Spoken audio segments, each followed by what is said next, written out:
Welcome to Deal to Heal with E. James podcast. On this podcast, my guest and I will discuss topics and ways to help us to heal in every area of our lives. I believe that everyone can live a life that is happy, healthy, and whole. So I'm on a mission to help people to deal, heal, and fulfill. Deal with your problem, heal from the pain, and fulfill your purpose. Thanks for tuning in. Let's get to it. Hey guys, before we jump back into the podcast, I want to say thank you for listening. But I noticed that you haven't subscribed to our YouTube channel yet. Go to Deal to Heal Podcasting Network on YouTube or just scan the QR code in the corner where you'll be able to find multiple podcasts that we have with over 300 episodes that's uploaded right now for your enjoyment. So do that really quickly. Now, get back to the podcast. All right.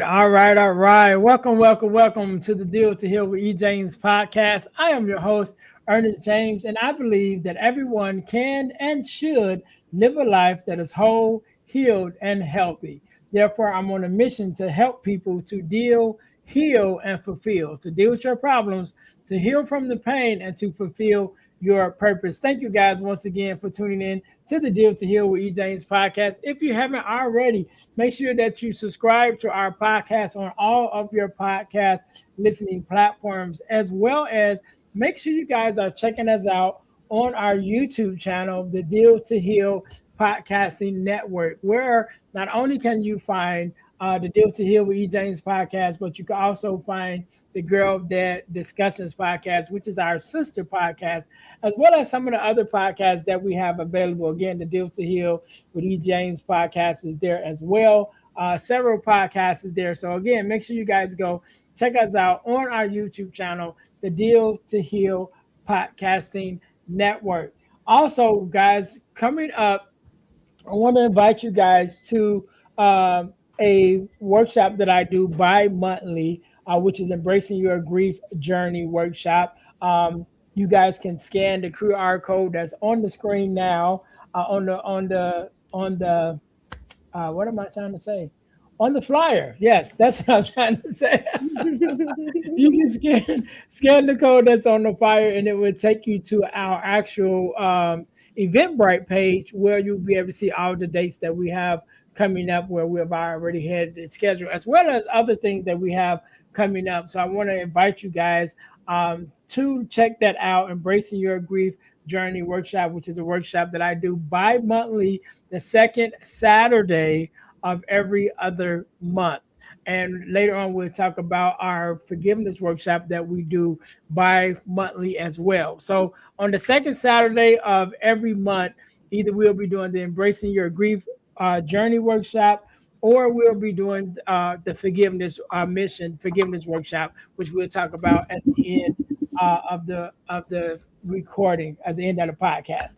So that being said, today, just like any other day, we are blessed with a guest, Ms. Laziena. How you doing? I am doing wonderful. Thank you so much for having me. No problem. First of all, let me say thank you for being here, because you could have been doing anything else with anyone else, but you're here with me and my listeners, and we definitely appreciate it. And so we're going to jump right into this thing. Do me a favor, introduce yourself to my listeners. Tell us a little bit about who you are and what it is that you do.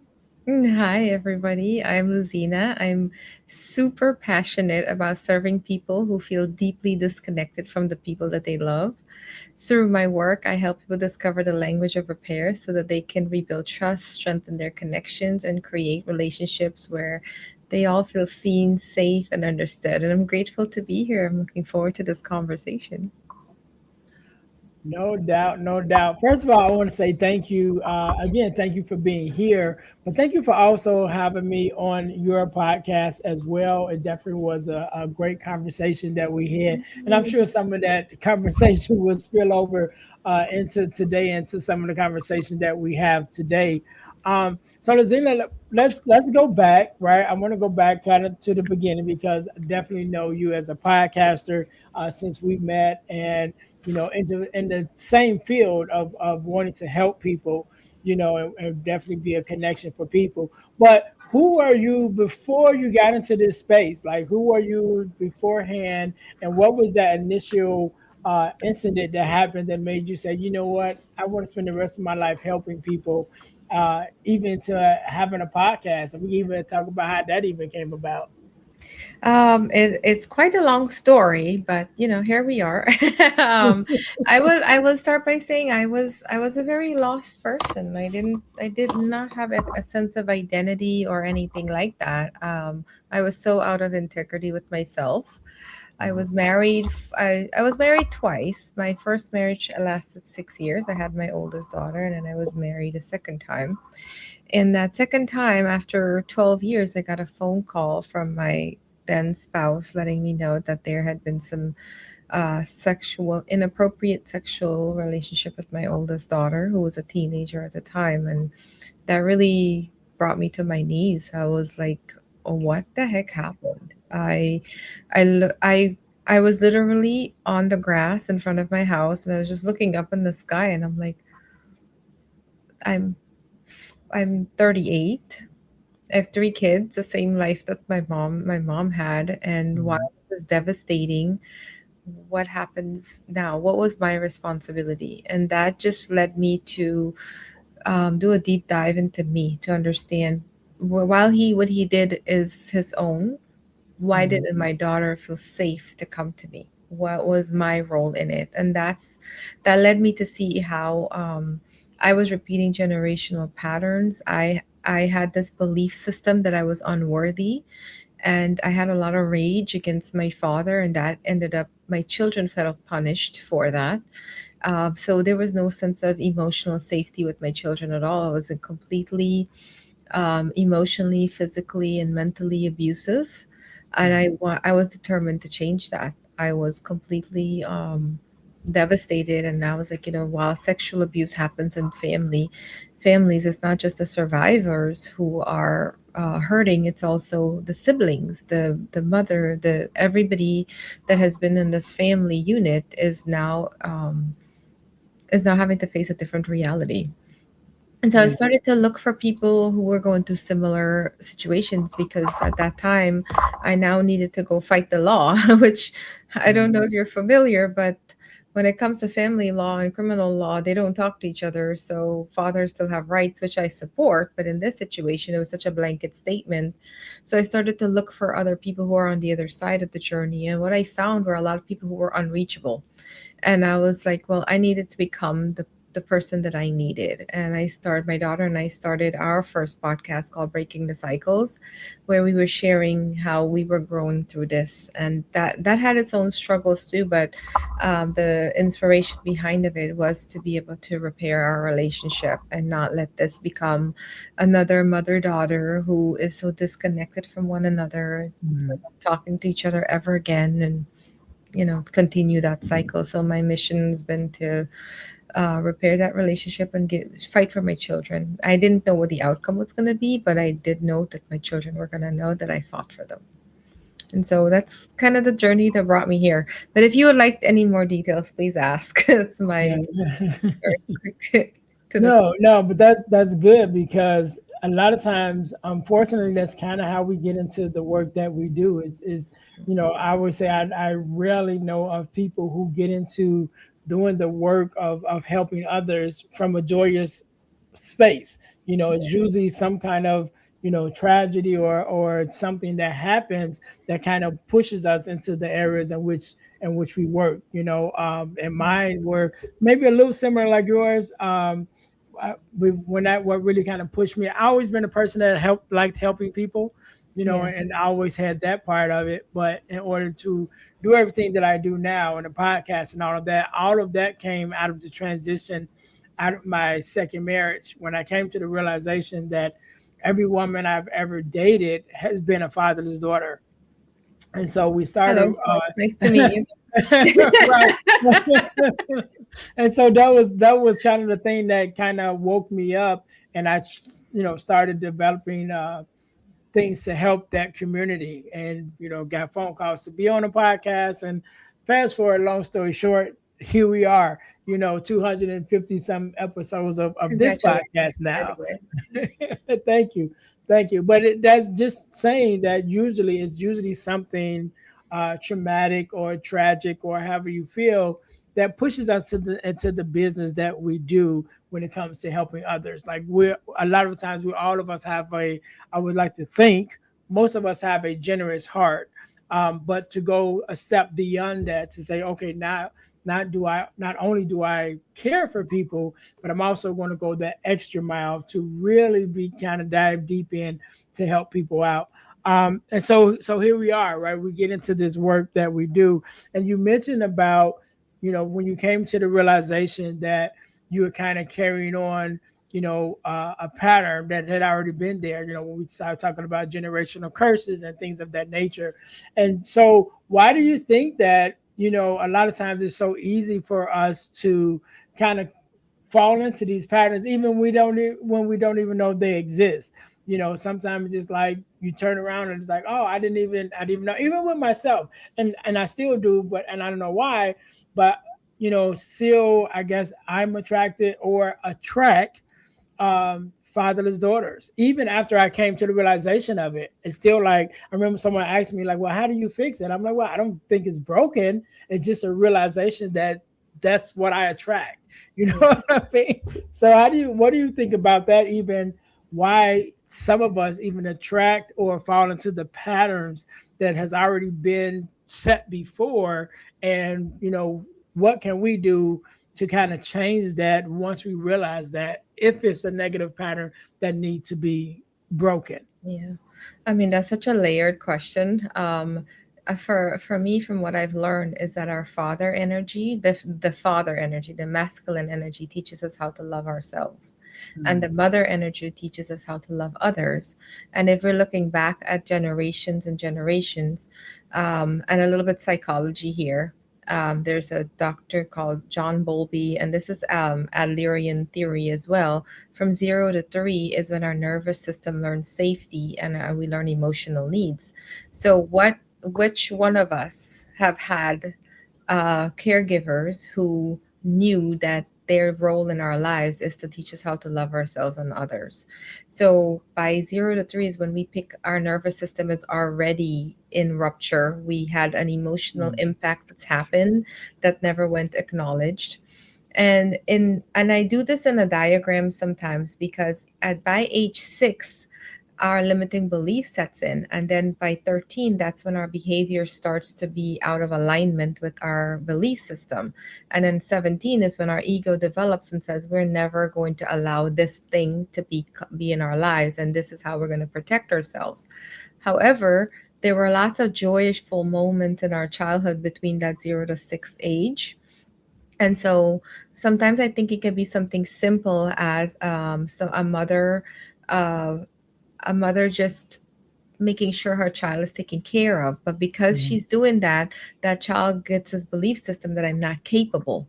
Or we have people Mm. who come from very abuse, addiction, alcoholism.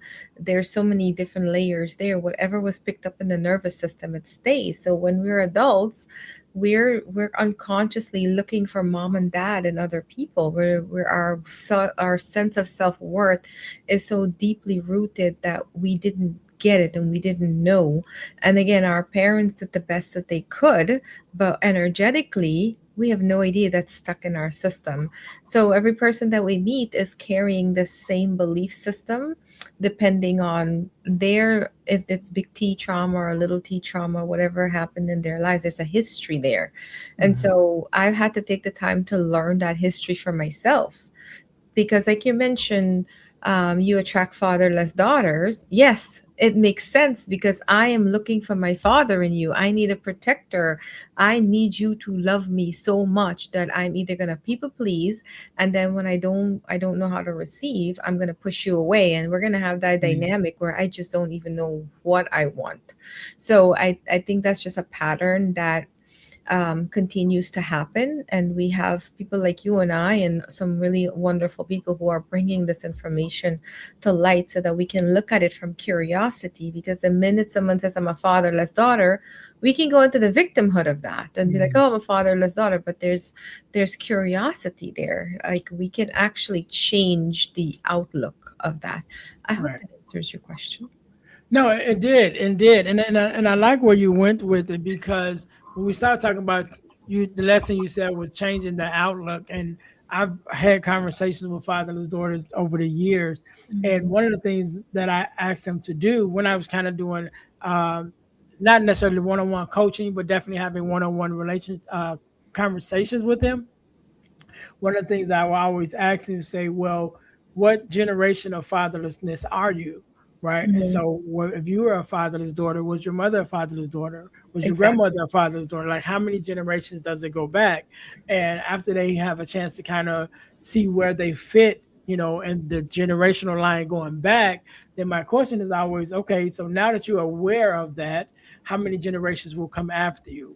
Mhm. Or will you be the one to start making the necessary changes to break again those generational curses so that it doesn't just continue in your bloodline? And so I Yeah. think that's one of the things that we have to do when we face with any kind of challenge, and find ourselves whether it's a challenge that we are the first ones to start, you know what I mean, or if it's something that's been passed down. Once we take accountability for it and acknowledge that it exists, then we have to be like, all right, now what we're going to do about it? Now are we just going to keep on letting it go and go and go and again fall into that victimhood, like you said, and being like, oh, there's nothing I can do?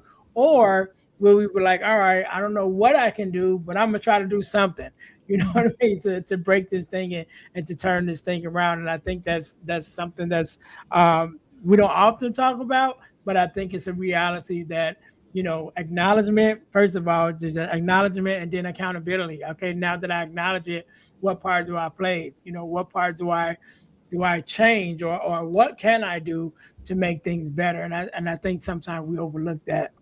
Yeah. And reparenting may play such a big factor in there too, because now that I know that it Mhm. was my belief system of my father, it's not going to change what happened in the past. But Right. now I can go back to the when that comes up, and if I'm whatever relationship I'm in, and whether it's a romantic relation, friendship, or a work relationship, that energy of looking for dad is there. So now it's time for me to go back and reconnect to that part of me that didn't have that father figure that I really needed. Yeah. And reparent it from a place where we bring in forgiveness, we bring in awareness, but we also bring in the healing of it. That's where um, and that's where I believe grieving is essential, because if Yeah. we're not able to grieve the relationship that we thought we were going to have, then we'll always be disappointed in people, in areas in our lives. um, Yeah. and that can stem into so many different Right. conversations. Right. Yeah. But I like that you brought that up as well, because just the fact that you said grieving the relationships that we thought we would have, because a lot of times, excuse me, a lot of times people only uh, attach grief to losing a loved one or losing a person. But it's like, no, you can grieve anything, that any relationship that there were heavy love in and there was loss. You could grieve the relationship that you had. You can grieve the relationship that you thought you should have had. Sometimes people grieve the lives that they thought they would have. You grow up with these big ideas of this is what my life is going to be like. And then when it doesn't turn out that way, now you have to grieve the reality of what your life has turned out to be. There's so many different areas that you can grieve, which is really anywhere that you have a major loss of something that you cared about. I talked earlier this year, some episodes ago, about losing my pet turtles. Right, I love turtles, and I don't know why I've always just had a thing for turtles since I was little. But when I became an adult and I walked into a pet store one day and they actually had turtles, I was like, oh my god! Anyway, so I buy these two turtles, right, and I buy this big tank and fix it up and all of that, and I had my turtles for 10 years. Right, 10 years. I had two turtles, and they both passed away probably like within a month of each other this year, of the year that we're recording this podcast, and that was a loss to me. Like, because number one, I have a love for turtles, which I don't know where it came from, but I have it. And then I had these two, actually my two actual turtles that I had for the first time in my life, and was my pets for 10 years. And so that was a major loss for me. And we have to be able to I understand it, but we have to be able to let people know that loss doesn't only equate to the loss of life or the loss of a loved one, but it can be the loss of a dream, the loss of a job, the loss of anything, any major thing in your life that you have an emotional connection to, especially a heavy emotional connection to. You can feel loss around that thing. You can grieve that thing. And so again, I'm glad that you brought that up about grieving the relationship that you maybe wanted or didn't have, because it's a real thing. And I'm so just wanted to point that out. But so when we're talking about even relationships, right? When we talk about the relationships that we had, and sometimes I don't feel that we may not have even be necessarily emotionally grounded enough, to hold on to some of the relationships that we have because of the generational curse or the Hmm. generational patterns that may have came into our life and not being emotional stable. Because like you mentioned, if your father is the one who's supposed to give you that emotional stability to love yourself, and that was missing, then now you're going to every relationship without having a piece of yourself that kind of helps you hold on. And you even mentioned about us, when we talk about the fatherless daughter space, either you become a people pleaser, or you push people away, and I've even had that happen in my life too, where you get the relationship and it's like, oh, it's too good to be true, and then you self-sabotage because you're just like, there's something else behind it, it can't be this good, life can't be this great, and then you you self-sabotage, and then there goes your relationship when really it was just a good relationship, but because you wasn't emotionally regulated, you didn't know how to adapt to that. And so when we're thinking about, and when we're talking about our emotional needs and where we are, even in some of the conflict that we have, how do we even learn to fight in a good way, where we can begin to repair some of the relationships that we have, or even repair some of the emotional damage that we may be carrying as well? Yeah. Well, luckily, I have created a quiz for that. I realized that one of the issue whenever we're in a relationship with each other is that we don't know how to receive. So Mm, when someone is like when my daughter is coming to me and sharing how she's feeling, whether it's appreciation or just being present in the moment, when we're not able to receive, why is that? And I noticed with my youngest daughter, her nervous system tends to react faster than anything else. mm, And so I did a lot of research based on the workshops that I go to and the work that I have done within myself. And I came up with 30 questions. And these 30 questions really at the end of it give you an idea of what it is your emotional needs are and what your nervous system needs. So when you are in relationship with each other, you can learn how to support one another while you're exploring what's coming up. And so one of my daughter, for example, she can come to me and she's like, Mom, when you said that thing that you said the other day, I started to feel this way. In the past, I would immediately get defensive. Like, that's not what happened. What are you talking about? That mm, already creates a disconnection. But I know that my daughter likes when I put myself in her shoe and understand what her experience is like. And so her repair language is empathic and accountable.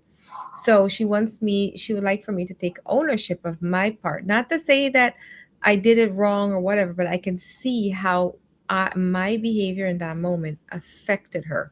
And mm, that is what her nervous system needs so that she can feel safe for herself.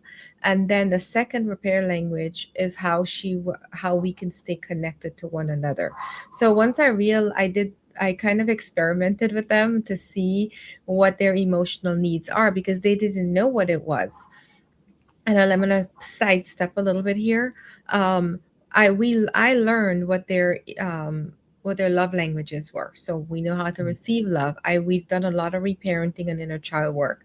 I also learned what their attachment style is, which is how we push love away. So those two are not in alignment. So every time we would get into a conflict or a difficult conversation, this would come up. So I was like, okay, there's got to be more here. So when I learned about sometimes my daughter's nervous system just doesn't know and is in confusion, so I would text her and let her know, just this may not come off right. Prepare your nervous system a little bit. I give her some reassurance, and that's what Right. she needs. We need to know that whenever we're having difficult conversation, that this relationship matters to me, and I want to hear your side of it. I want to understand what it's like for you, so that, and what it is that you need in order for me to support you.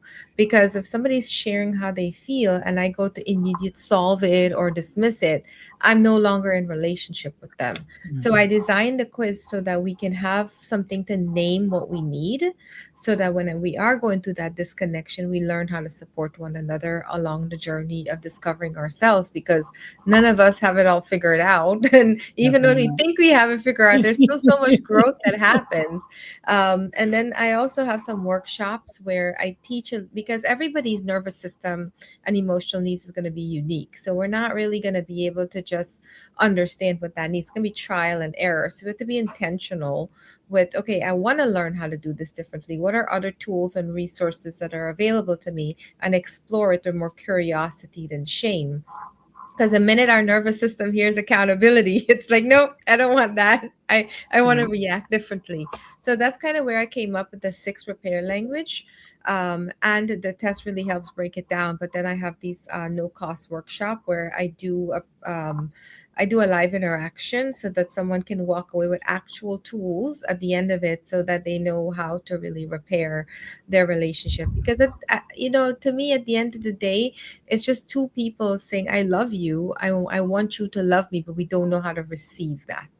Our nervous system is already in flight, fight, fawn, or Yeah. freeze.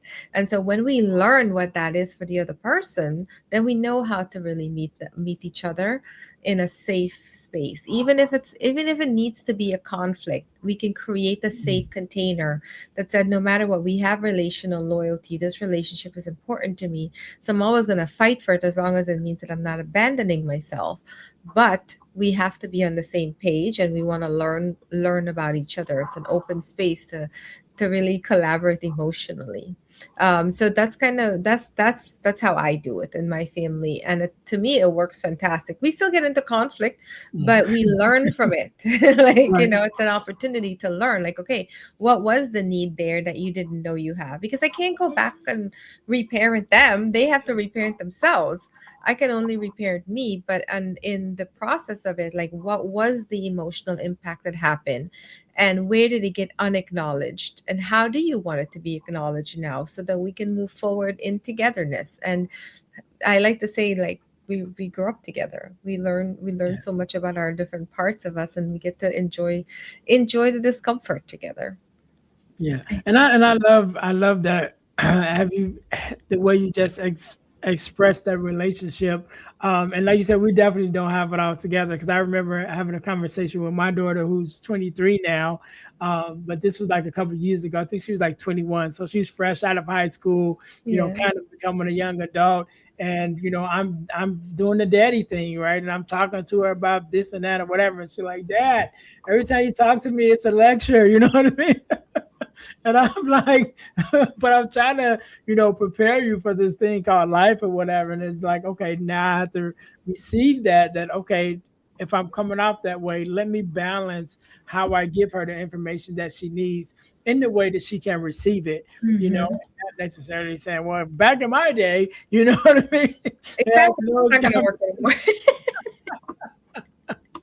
So when we think about moving forward, actually from that space, and now that we're able to start building, from here with our family or with, loved ones or whoever that we're with, and mainly with our families, I want to say, Hmm. it gets to the space where we're deciding whether we're going to continue some of these generational curses that have been going on, or we're going to change and start working on a family legacy and changing this thing around, what are some of those spaces that maybe even come up, even day to day, where we might have Yeah. to face that, or even make that choice right then? It's like, all right, with this situation, we got to choose whether we're going left or right with this thing. So what are even some of those spaces that we may find ourselves in along the journey of trying to make things better for our families and our loved ones? I'm sorry, can you repeat the question? So when we're looking at how we want to move forward with Hmm. either continuing along this path where these generational curses are showing Hmm. up, or changing the legacy of our families and saying, okay, now we want to change it to something different. Occasionally we come to a pathway that is like, okay, we got to turn left or right. Gotcha. So how do we even recognize that this may be that choice, you know what I mean, or to move forward? Yeah. I think for me, the way I recognize it is when I'm feeling that pain of disconnection. Like, Mhm. oh my gosh, how did we get here? Why are we not getting along? We clearly love each other. This relationship is important to me. Why did we end on such and then I like to also go into the feelings of it, right? Like, what am I Mhm. feeling? Am I feeling unheard? Am I feeling unsupported? Am I feeling overwhelmed? Is there resentment here? Our feelings are our teachers, and so we're able to recognize it through that. I also like to explore it with our words too. Am I using blame language? Am I persecuting Mhm. someone else? Because when I'm doing that, that means there's something that I haven't gotten off my chest. So it comes out in the words and the thoughts. And then when we are like we've just walked away from one another and we're angry, that is a big sign. But I Yeah. think that sometimes we tend to give up on each other in those moments when it's hard, and it's learning to stay when it's hard. So that's kind of where the spaces that I create as far as my a one. And again, I don't know that I'm plugging here, but this is just No, something it's that I fine. naturally am Yeah. excited about. I do no cost consultation so that we can identify something you're going to walk away with it. My workshops every Wednesday is no cost as well, and I have a plethora of workshops, experiential workshops. Like this past weekend, I went to one of those inner child kind of experiential workshop for 3 days. And my mom was a student there. Mhm. She got a really big breakthrough. There are places that we can go. There's coaches that we can really lean into. There's community that we can look for support, because when we start to do that thing in isolation and we go to blame, and we find people who is going to encourage us to blame and encourage us to be in this connection, we're doing such a disservice. We have to go and look for what's out there. Can't just stay stuck into that, like, oh my gosh, she's behaving this way, I can't listen to them. And another way that I find that we need to pay attention to when we're Mhm. starting that disconnection, we lose each other in a conversation, because in a conversation, that's when is do I need to be right? If I need to be right and that's taking over, then I've just done a disservice to the other person in front of me and robbed them of the very thing that I also like within myself. Give people the space to be themselves so that they can feel heard and listened to. There are some. I kind of have a problem with the coaching world, and I'm going to get some crap for this, right? But I find that there are coaches who have a modality, and it's great. Modalities are wonderful, but it's not the only modality. Mhm. And when we're teaching people how to think differently and be differently, when we're in relationship, now we want to tell that person how they're thinking, and we want to show them how they're not seeing it the right way. We disconnect from one another. So we have to make sure that we find the right people who have walked the same path, who can understand what this connection feels like, who've come forward, but also understand how precious it is to be in relationship with someone. If I'm talking to my child is not going to have um, uh, no child have the cognitive awareness or emotional awareness to know what they're doing in the moment. We don't even Mhm. know what we're doing in the moment.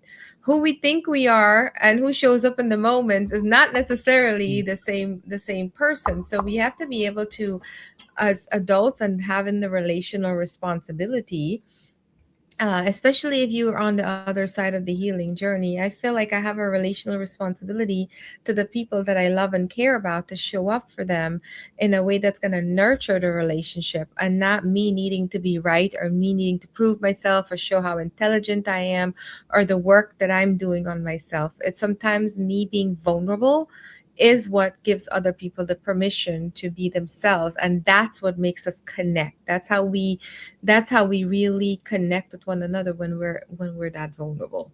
It doesn't happen when we're telling somebody how to feel, or like, giving the lecture because we Yeah. know better. It's sitting, it's like, what was it like for me to be a teenager? What was it like to be on the other side of a broken relationship or a broken home, or to not feel heard, or to not feel wanted, or to not have my to lose my dignity. These Yeah. are all very important things to pay attention to, while we're in this connection, or when it's happening. So you don't necessarily need another communication tools. We need to learn how to stay when it's difficult, get through the difficult, so we can truly understand. Oh, well, when you're activated, it might be a belief system that happened when you were 8 years old, but your nervous system is responding from when you were three. Mm. And if we're able to really look at each other that way, we'll have a completely different lens, because then we're learning. We can co-regulate together. We can co-parents, in a again in that way. So I think it's really being able to take a step back and think for yourself, like, okay, is this a relationship that I want to fight for? Am I absolutely Mm. sure that I'm not abandoning myself here?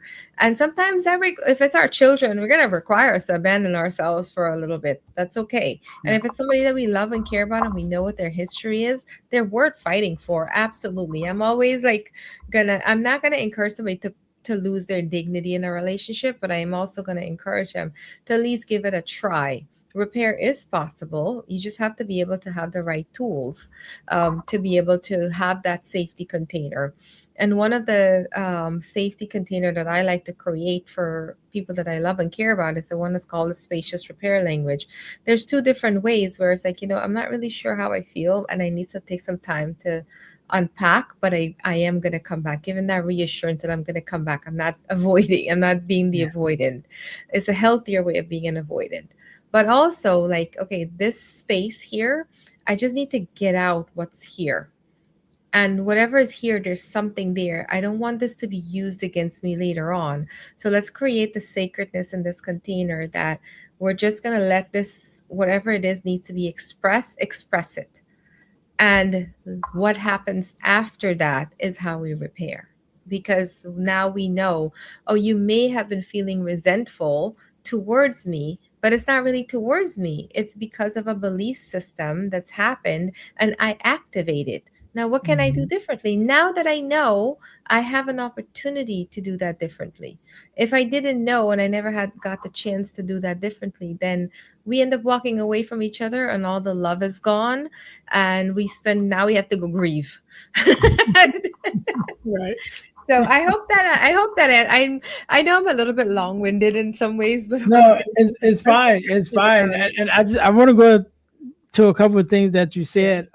One of my guests, Angela Lee, that we had, I think I had on like 2 episodes ago. We were talking about communications within relationships, and just to point out to one of the things you were saying, how when you're talking to each other, sometimes we have a disconnect in our communication.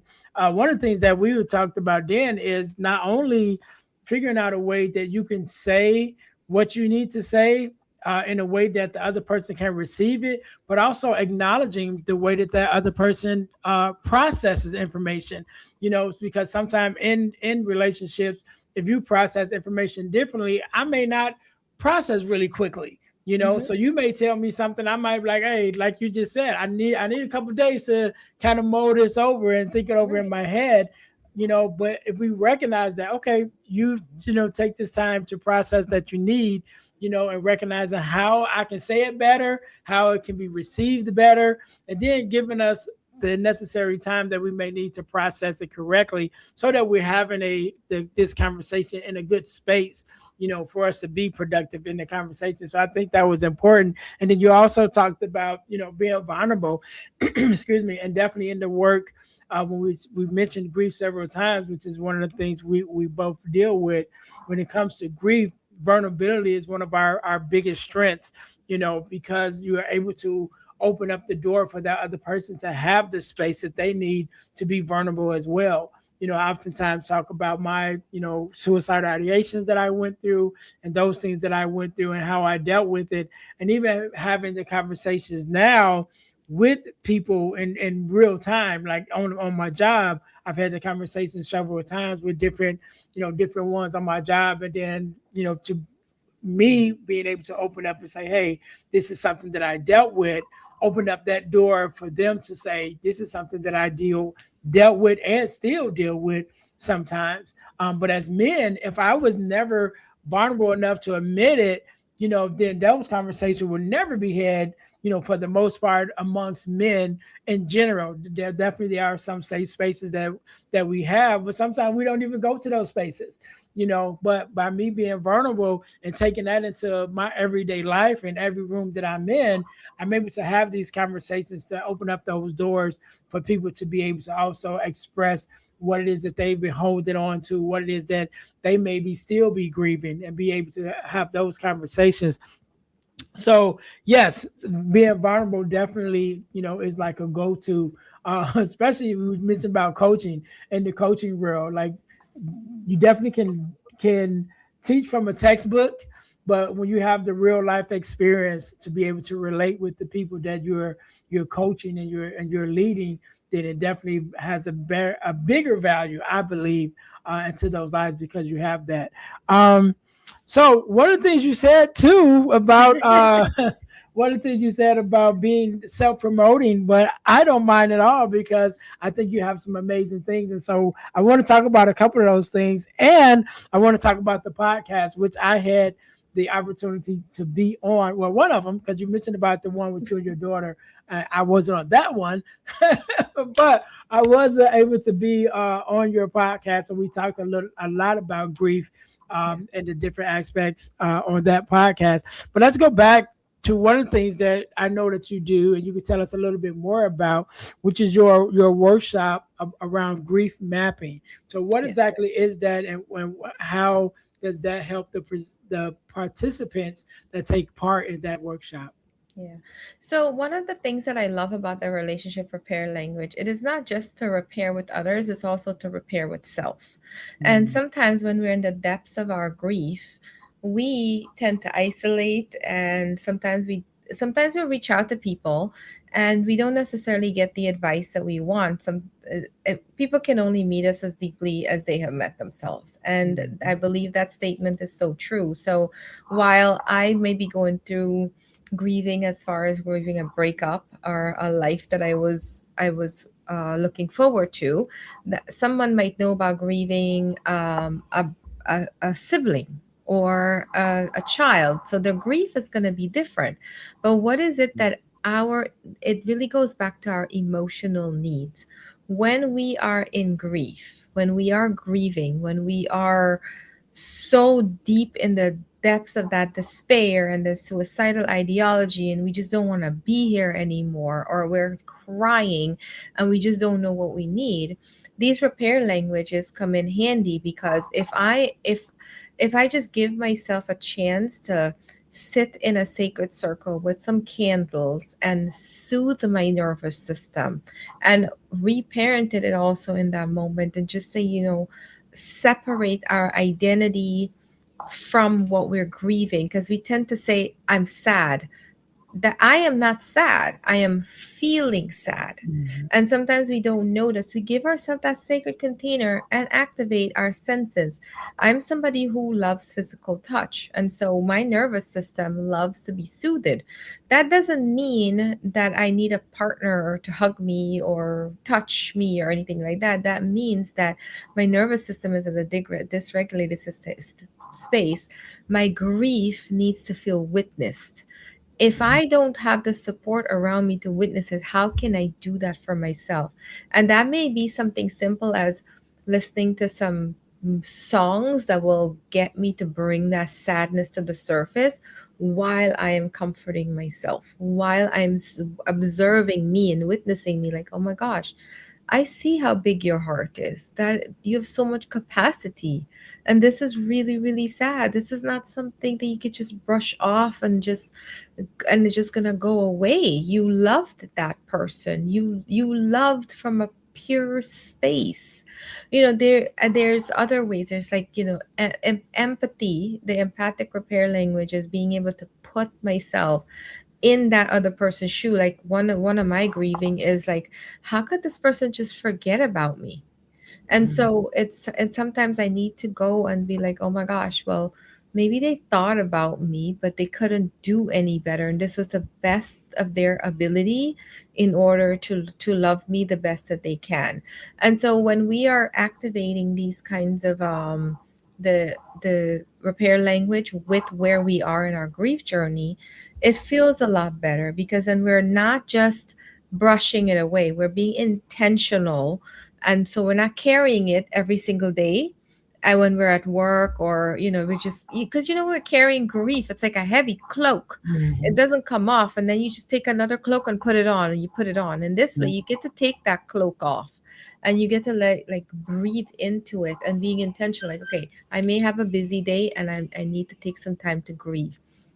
What am I feeling? How can I use one of this repair language to get to myself? So it's really a way to identify what your emotional needs are, what your nervous system needs when you are in that pit, and how to ask for support. Because then when I know, okay, maybe I need someone to witness me, I can pick a friend who I know can witness me and ask them, instead of like demanding it energetically or expecting them to hear and then get mad when they are not able to have, when they don't have that capacity. Because how Mhm. often do people just start, like, people call it trauma dumping? I don't like the Mhm. word trauma dumping because to me it's just somebody wanting to feel hurt, right? But at the same time, for the other person, that could be trauma dumping. We don't know what they have going on, and we're just feeling sad, and we call them, we're like, "Da, da, da, da, da, da," and then they're kind of like, oh well, my dad just passed away, and now you feel like a complete asshole. And then now you have shame on top of your grief. But in this way, like, okay, they don't have the capacity, I'm not going to blame them. It doesn't become, I don't have support, nobody's there for me. It's like, I can hold myself, I am whole, I am complete, I can get through this. And while I'm getting through this now, I can talk to my friend, and I can call you and say, Ernest, I feel there's something really heavy inside of me right now. Do you have the capacity to hear me out? And that gives us permission to be able to meet each other where we're at. And then now we feel supported on the grief journey. We're not just going about it blind, and it's 3 o'clock in the morning and our heart is being ripped out into 46 different pieces, and we just don't know how to come back. And that's where agony, sorrow, and despair lives. And we can do that. We can choose to heal consciously, and know that we have the space and the permission to do it, however our heart needs it. It's not just a prescription, it's not a textbook. It's coming from within our own needs. So that's kind of how, like, the workshop that I like to have is Mhm. to, how are you going to do this? And I help break it down so that people can actually have a way. And why I like my, I feel like I'm touching my face so much. Why I like to, it's because I said soothing, and then my nervous system was like, oh, thank you. um it's my workshops. I like to have them to be interactive because I can't know what your nervous system need is not going to be the same for someone else. And in you kind of exploring what that is, it gives that person a chance to also explore, like, oh, if that's what Ernest needs, maybe mine is similar, it's just in a different way, right? So it gives us a Mhm. chance to really unpack it instead of just like, oh, I'm in a workshop, I'm gonna take notes. Like, bring yourself into it, so to speak. Yeah, yeah, I love that. I love that. And one of the things you were saying about having the capacity to take on those conversations. I remember I did a podcast on I did a episode on a podcast called Mediocre Dads. I actually was a guest on there twice, but one of the episodes that we did, we talked strictly about suicide and suicidal ideations because unfortunately one of the hosts friends had recently uh completed suicide, and so we were Mhm. having that conversation. But one of the things that we were talking about was having those conversations, and he was mentioning to me that he was in the service, right, in the armed forces, and one of the trainings that they had talking about suicide and suicide ideations was the fact that you have to ask yourself, if someone did come to you and said, "Hey, Ernest, I'm feeling this way," do you have the capacity or the language to actually be able to help them? You know what I Yeah. mean? Like, and it's okay if you don't. Just acknowledge that you don't, but also acknowledge where you can lead them to, because you might not be able Yes. to help them yourself. You might not have the answers, but at least if you can say, "I don't know, but let's go here." You know what I mean? Let me lead you to where I know, to someone that does have the answers, whether that be to a training or to a counselor or a therapist, or just to the suicide hotline, just so that you know within yourself, okay, I may not have the capacity for this conversation, or maybe you do have the capacity for it, and you can be vulnerable with them and be able to allow them that space to be able to work through that. So I love that you said that. I just brought that back to my memory, but Thank you. that's a real thing. Like, yes, make sure you have the capacity to have the conversation, because you don't want to climb in that hole with them and now both of you stuck there. You know what I Exactly. mean? We're going down. We're gonna go down together. Right, right, right. So, one of the things you also definitely, I want to make sure that I get that information for the workshop so we can have that to our for our listeners. But one of the other things that we mentioned about was a PDF called "Permission to Grieve." So, talk to us a little bit about that. Yeah. For me, I realized that grief and joy can coexist. It doesn't Hmm. have to be one or the other. And for so Yeah. long, I was grieving and I didn't know that I was grieving. And once I learned that, I started to embrace grieving more. Like, okay, I'm going to embrace this and I'm going to give myself permission. So it's a 7-day practice. I don't know if you do. I'm very interested in your forgiveness workshop that you do, Hmm. because I don't know if you've ever heard of this exercise called the 70 times 7 forgiveness practice. I think it was in the Bible, where for 7 days you are intentional with picking someone that you need to forgive, and it's a process. It's several. There's several variations of it. So I kind of took a little bit off of that and turned it into a grief one. Here's 7 days. Give yourself permission to grieve.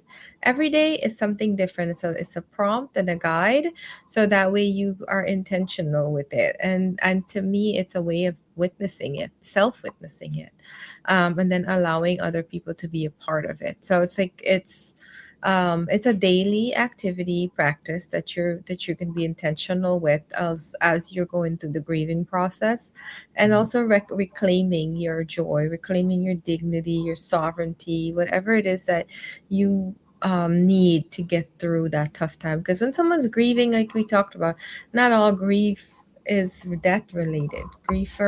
I think there's so much spaces for grieving that it's hard to just cover in any workshop. But at the end Hmm. of the day, when you're done with your workshops or you're done with your sacred spaces, you're left with yourself. And so this is a way to give yourself a chance to not be so alone even when you're alone, so to speak. Yeah, I love it. I love it. And you guys, to my audience, make sure you guys look down in the descriptions. We definitely will have that PDF for you. We also will have the information for the other workshops that's available, so that you guys can have access to that as well. Before we get out of here, the last thing we want to talk about is our podcast, right? Or should I say your podcast? Again, I had the opportunity to be on there, and we're Yeah. supposed to be doing a second one. I don't know when. I'm ready, but we're supposed to be doing a second episode. I definitely want to get back on there. But Yeah. tell us a little bit about the podcast, and what is the hopes for the podcast, and what do you want to leave the listeners with when they come to check out the podcast?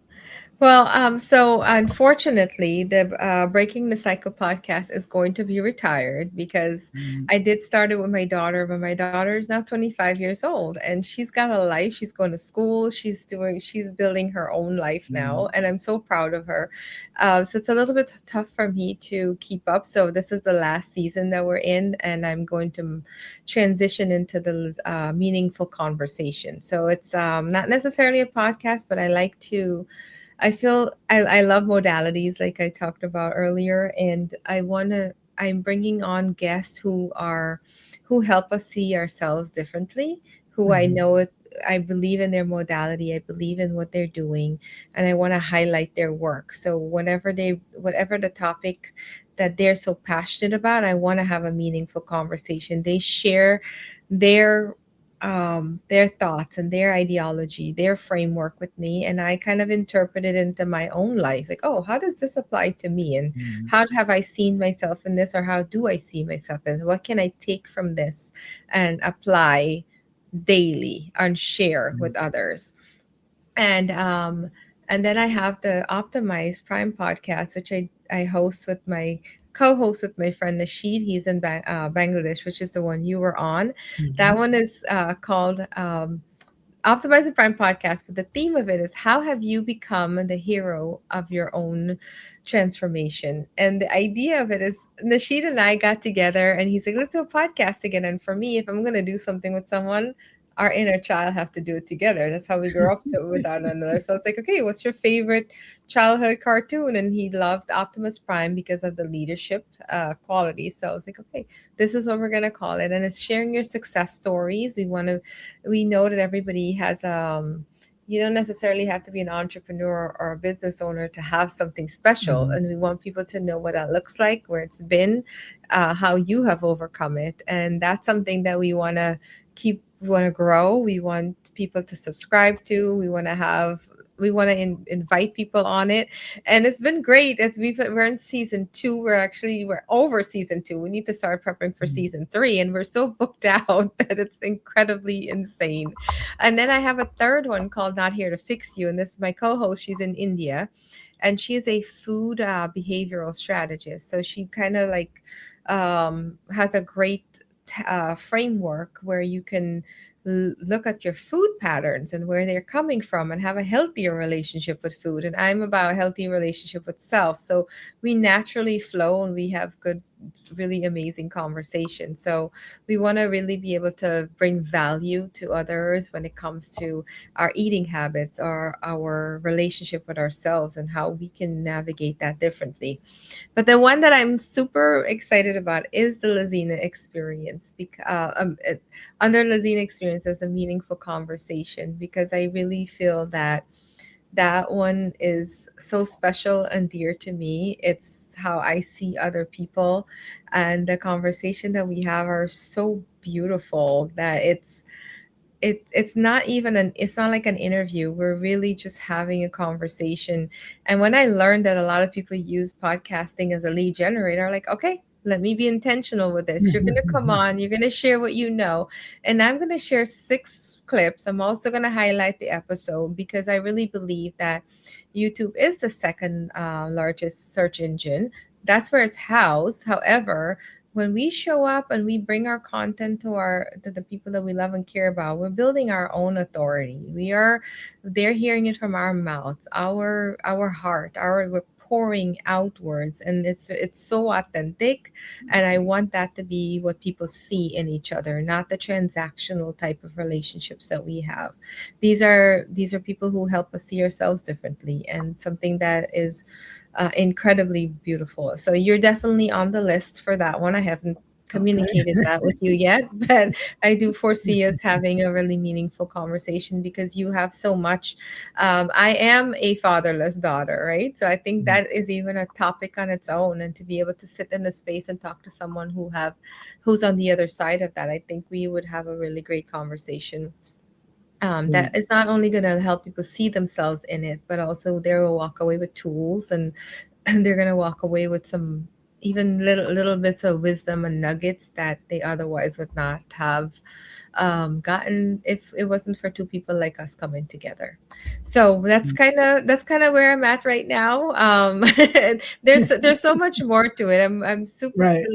The Laziena experience is really gonna be. My daughter always says, like, to be in a relationship with my mom is a transformational experience, and I really do believe that's true. And I want to bring workshops, in person workshop as well under that umbrella.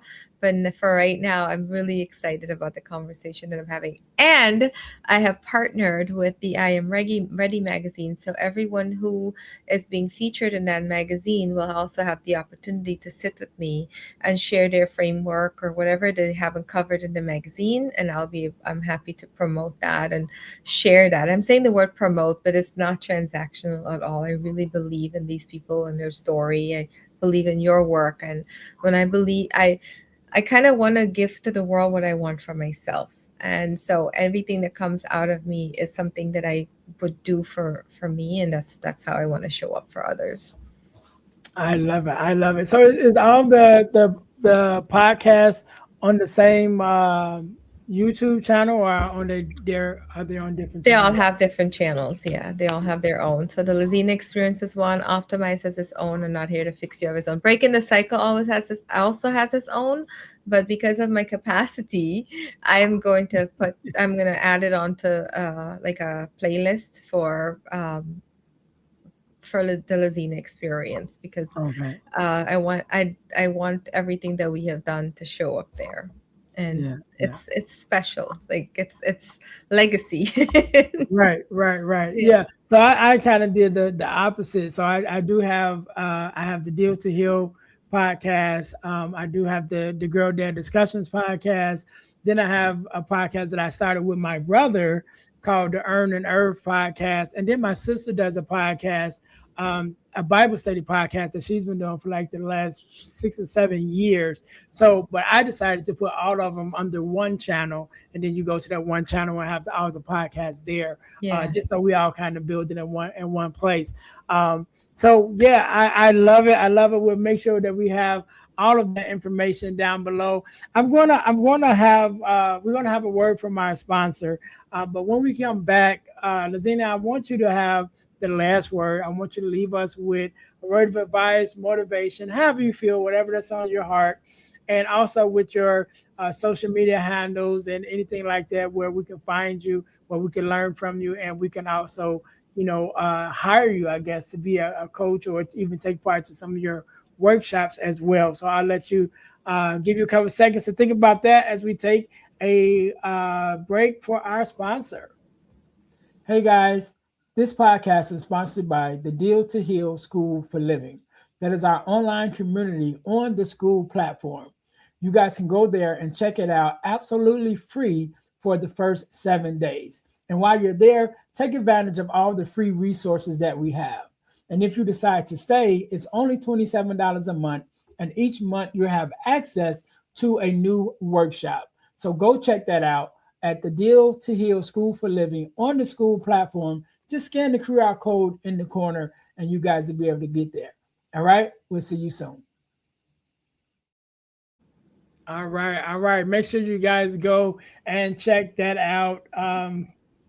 Check us out there on that school community. And also, when you go there, I used to have my ebooks. I used to sell my ebooks, but I decided to not sell them and to give them away absolutely free. But you can only get them when you go to the Deal to Heal School for Living on the school platform. So when you go there for the first 7 days, again, it is absolutely free for 7 days. But while you're there during those 7 days, you can go to the resources tab where I have paid and free resources, and you'll be able to download all of my ebooks absolutely free during that time period. And if you decide to stay, it's only $27 a month, and each month you have access to a new workshop. We have a workshop on forgiveness. We have a workshop on finding your purpose. We have a workshop on the grief journey, embracing your grief. Is also another workshop that we do. Just a lot of workshops that's there on that platform. So make sure you guys go and check that out. Also, make sure you guys are checking us out on our main website, which is the dealhealfulfill.org. Again, that's dealhealfulfill.org. And that's more of a overview as far as the company wide website. So again, that's dealhealfulfill.org. We're definitely going to get a makeover. So if it looks kind of dated, don't worry about it. We're going to fix that soon. We're going to update our website. But right now, it is still there. Again, that's dealhealfulfill.org. Again, the ebooks by E. James used to be our website where we had our ebooks available. It is no longer available there, but it is available on the Deal to Heal School for Living. So when you go there, you can download all of the ebooks, Forgiving Me, the Male from Males to Men, and also the Core Four, which is the core four values that every daughter should get from her father, which is a book that we also discuss on the Girl Dad Discussions podcast, which we talk on that podcast. We have a conversation in order to combat the narrative of the absent father and the fatherless daughter. And so make sure you guys go and check that out. Deal2healtees.com is our inspirational t-shirt line. That's deal, the number 2, healtees.com, where you can go and see our inspirational t-shirts as well as our podcast merch. There's a t-shirt with our logos on it, one for the Deal to Heal with E. James podcast and one also for the Girl Dad Discussions podcast. So make sure you guys go to Deal to Heal Tees. That's deal, the number 2, healtees.com. Put some inspiration in your situation. Wear an inspirational tee and be inspired all day. That is our tagline. Make sure you guys go and check that out. And last but not least, we talked about it a little bit before. One of the things that I've been blessed to be a part of is an organization called the Forgiveness Mission. And what we do, we have free virtual workshops bi-monthly on the second Saturday of each month, all around the topic of forgiveness of self, forgiveness of others, forgiveness of the world, even forgiveness and wellness, and how unforgiveness affects us physically. So whenever you're listening to this podcast, either one just ended or there's one coming up, you can go to forgivenessmission.com in order to find out when the next free virtual workshop is available. So the workshops are absolutely free, but the information is priceless. Make sure, again, you guys go forgivenessmission.com to sign up for that. Or you could go to Eventbrite and look up Forgiveness Workshop, and it should come up under the Forgiveness Mission, and you'll be able to see when that is. So make sure you guys go and check that out. Miss Laziena, I want to say again, thank you so very much for being on. Thank you for having me as a guest on your podcast as well. I want you to have the last word, so the floor is yours. Thank you very much for having me on here. I really truly enjoy our conversation. One of the things that I will say is that I really believe that we are meant to be in relationship. We're not supposed to be in isolation, and we're not supposed to be on this journey alone. Relationships are a great teacher. And when we are able to receive from one another and learn how to show up together, that is our greatest opportunity to build a better planet and co-create and expand.